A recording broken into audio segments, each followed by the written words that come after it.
இயேசுநாதா வாரும் இயேசுநாதா எந்தன் இதயம் தேடிடும் அன்பே நீ வாரும் இயேசுநாதா வாரும் இறைவனே வாரும் இறைவனே எந்தன் இதயம் தேடிடும் அன்பே நீ வாரும் இறைவனே வாரும் இறையாவியே வாரும் இறையாவியே எந்தன் இதயம் தேடிடும் அன்பே நீ வாரும் இறையாவியே.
மார்க்கு நற்செய்தி அலகு 8 இறை சொற்றொடர்கள் 11 முதல் 13 வரை.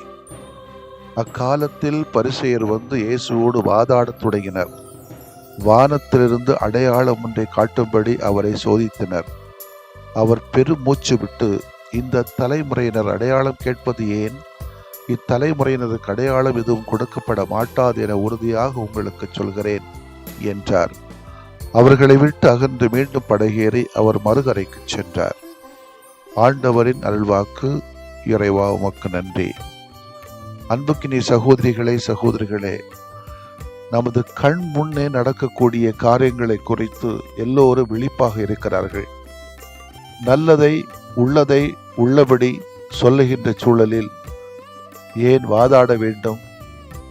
இயேசுவோடு பரிசேயர்கள் வாதாடுவதை இயேசு விரும்பினாரா என்று கேட்டால் நிச்சயமாக விரும்பியிருக்க மாட்டார்.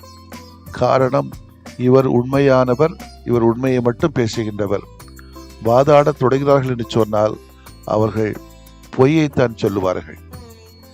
எனவே தேவையற்ற சூழலிலே வாதாடுவதை தவிர்க்க வேண்டும் என்பதுதான் இயேசுடைய வாதம்.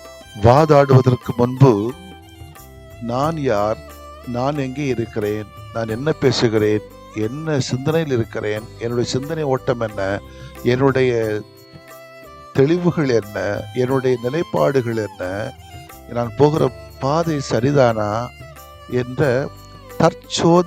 தற்சோதிப்பில் ஈடுபட மனிதர்கள் முன்வருவது இல்லை. எல்லோருமே அடுத்தவர்களை சோதிப்பதிலே, ஆய்வு செய்வதிலே குறிக்கோளாக இருக்கிறார்கள்.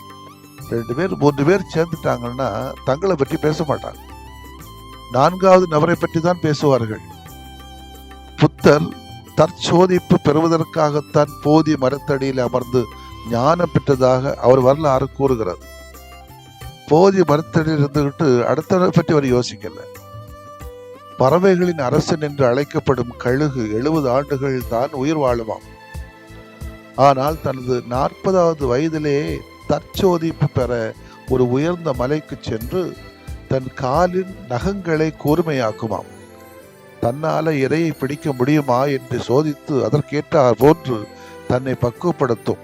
இவ்வாறு தற்சோதிப்பில், அதாவது இப்பெல்லாம் செல்ஃபின்னு சொல்லுவோம்ல, செல்ஃபியிலே ஈடுபடுகின்றவர்களின் வாழ்வில் வெற்றி சூடப்பட்டிருப்பதை பல நிகழ்வுகள் சுட்டி காட்டும். அதை நாம் பார்த்தால் தெரியும், ஆய்வு செய்து பார்த்தால் நமக்கே புரியும். ஆனால் இன்றைய நற்செய்தி வாசகத்திலே பரிசேயர்கள் அடுத்தவர்களை சோதிப்பதிலே குறிக்கோளாக செயல்படுகிறார்களே தவிர செல்ஃபி தற்சோதிப்பில் ஈடுபட தவறிவிடுகிறார்கள். அதனால்தான் அவர்களுடைய முன்னோரும் தம் விருப்பம் போல் உணவு கேட்டு வேண்டுமென்றே பாலைவனத்தில் கடவுளை சோதித்தனர் என்று இஸ்ரேலின் தூயவருக்கு இரைச்சல் ஊட்டினார்கள் என்றும் நாம் அறிந்ததே. எனவேதான் பவுலடியார் அவர்களுள் சிலர் ஆண்டவரை சோதித்தனர், அதனால் பாம்பினால் கடிபட்டு அழிந்து போயினர். அவர்களைப் போல் நாமும் அவரை சோதிக்க கூடாது என்கிறார். மாறாக நாம் நம்மையே சோதித்து பார்க்க வேண்டும் என்பதை இயேசுவினுடைய ஆவல். எனவேதான் ஒவ்வொருவரும் தம்மையை சோதிப்பு தறிந்த பின்பே இந்த அப்பத்தை உண்டு கிண்ணத்தில் பருக வேண்டும் என்றும், நம்மையே நாம் சோதித்தறிவோமானால் நாம் தீர்ப்புக்கு ஆளாக மாட்டோம் என்றும் பவுலடியார் கூறுகிறார். நாம் நம்மை சோதித்தறிய முயற்சி எடுக்கிறோமா? என்னைக்காவது அடுத்தவர்களை சோதிப்பதிலும் குறிக்கோளாக இருக்கிறோமா? இல்லை தன்னை பற்றி அடுத்தவர் என்ன பேசுகிறார் என்பதை பற்றி கூட நாம் அக்கறை காட்டுகிறோமே ஒழிய தன்னை பற்றி தான் சொல்லுவதை தான் ஏற்றுக்கொள்வதற்கு நாம் முன் வருவது கிடையாது. பொதுவாக நமது வாழ்விலே பல அடையாளங்களை பயன்படுத்துகிறோம். அடையாளங்களின் அவசியத்தை உணர்ந்திருக்கிறோம்.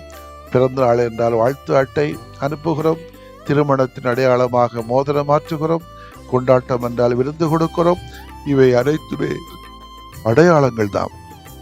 இன்னும் சொல்ல போனால் நமது வார்த்தைகளே நமது எண்ணங்களின் அடையாளங்கள். நமது முகம் நமது அகத்தின் அடையாளம். அடையாளங்களை கண்டுகொள்கிற திறனைத்தான் நாம் வளர்த்து கொள்ள வேண்டியிருக்கிறது. இயேசுவின் ஒவ்வொரு சொல்லும், ஒவ்வொரு அரும் செயலும், அவரது ஒவ்வொரு தொடுதலும், அவரது ஒவ்வொரு பார்வையுமே தந்தை இறைவனால் அனுப்பப்பட்டவர் என்பதன் அடையாளங்கள் தான். இந்த உண்மையை பாமர மக்கள், எளிய உள்ளம் கொண்டவர்கள் ஏற்றுக்கொண்டார்கள். எனவேதான் அவரது போதனையை, செயல்களை பார்த்து வியந்தார்கள், இறைவனை புகழ்ந்தார்கள். ஆனால் கடின உள்ளம் கொண்ட பரிசேயரால் அந்த அடையாளத்தை கண்டுகொள்ள முடியவில்லையே.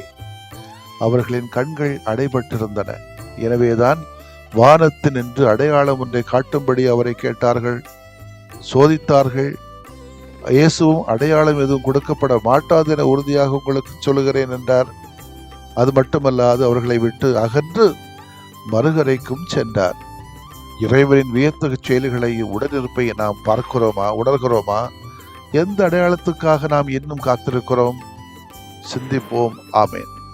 மன்றாடுவோமாக. இறைவனின் அன்பின் அடையாளமான ஆண்டவரே இயேசுவை உம்மை போற்றுகிறோம்.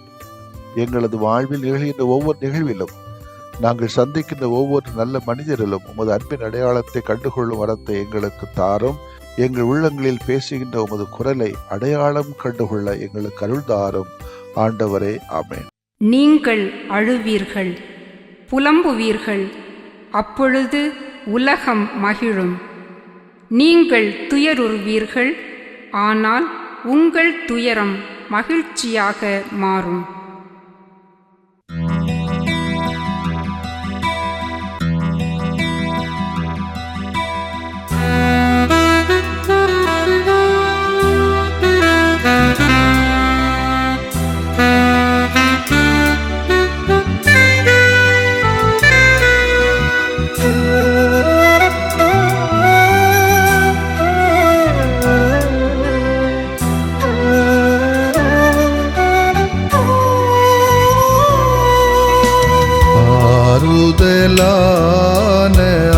ஆண்டவரே, ஆதரவென்றும் எனக்கு நீரே. ஆறுதலான ஆண்டவரே, ஆதரவென்றும் எனக்கு நீரே.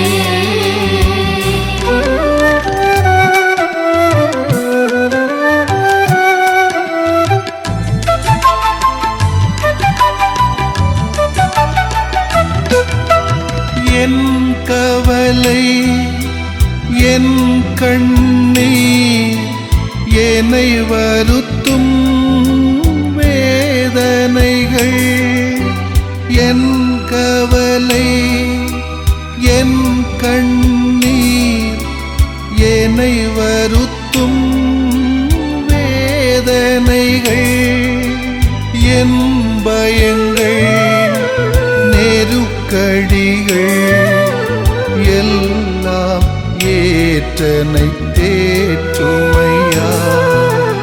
என் பயங்கள், நெருக்கடிகள் எல்லாம் ஏற்றனை தேற்றுமையா.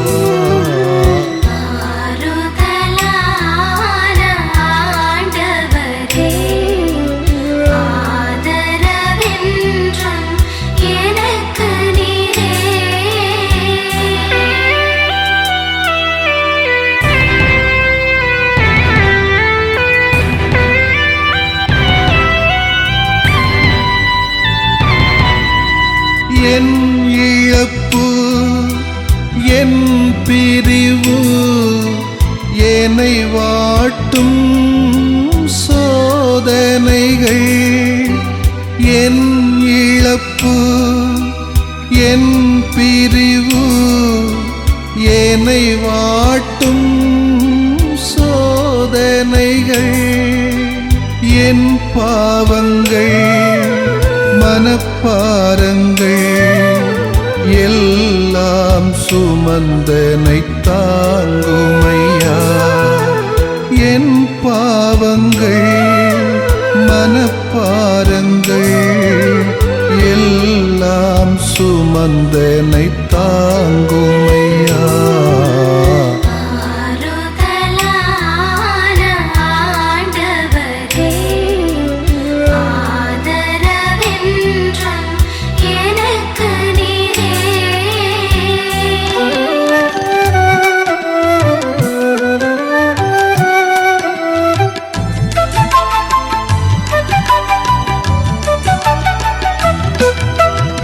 என் குடும்பம், என் பணிகள், என்னை அழுத்தும் பல சுமைகள்,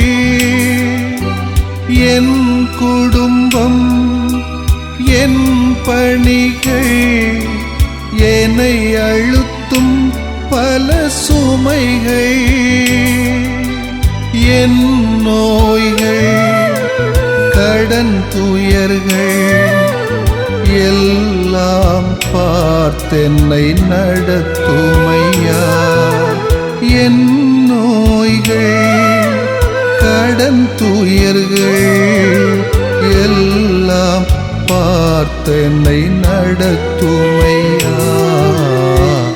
ஆறுதலான ஆண்டவரே, ஆதரவென்றும் எனக்கு நீரே.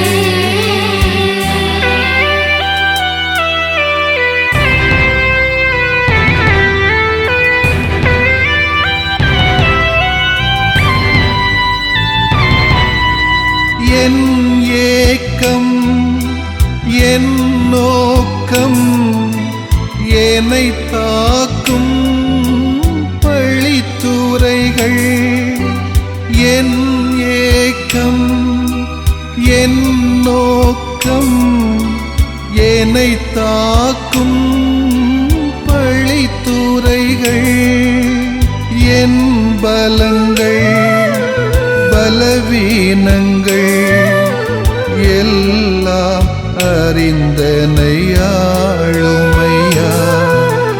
என் பலங்கள் பலவீனங்கள் எல்லாம் அறிந்தனை ஆளுமையா.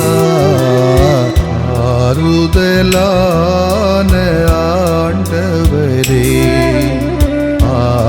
ஆதரவென்றும் எனக்கு நீரே. ஆறுதலான ஆண்டவரே, ஆதரவென்றும் எனக்கு நீரே.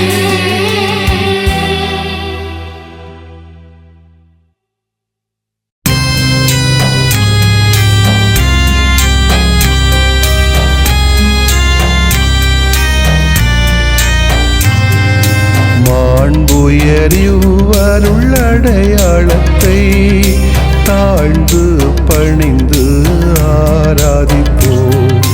பழைய நியம முறைகள் அனைத்தும் இனி மறைந்து முடிவு பெறுக. புதிய நியம முறைகள் வருக. புலன்களாலே மனிதன் இதனை அறிய இயலா. குறைகள் நீக்க நம்பிக்கையின் உதவி பெறுக.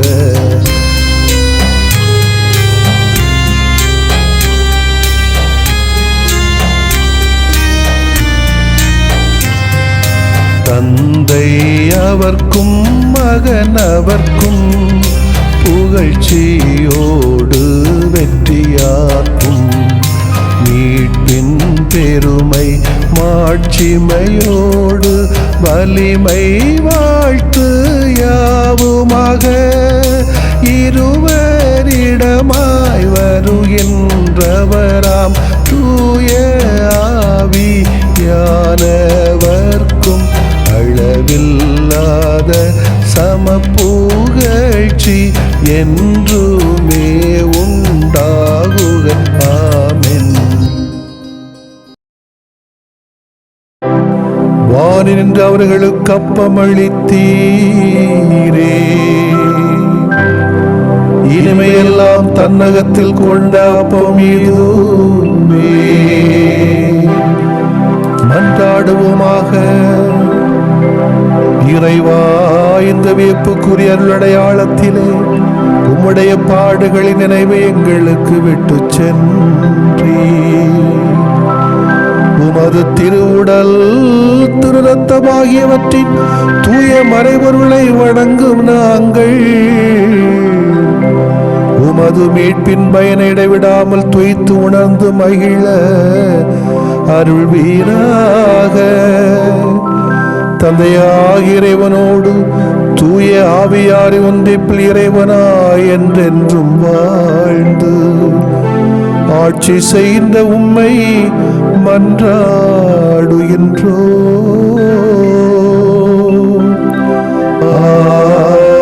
ஆமென்.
நிலையான புகழுக்குரிய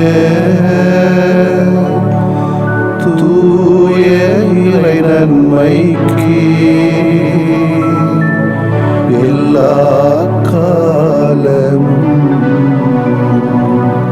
தொழுகையும் புகழும் போற்றியும் ஆட்சிமையும் உண்டாக கடவது. போற்றியும் ஆட்சிமையும் உண்டாக கடவது. தந்தை, மகன், தூய ஆவியாரின் பெயராலே ஆமென்.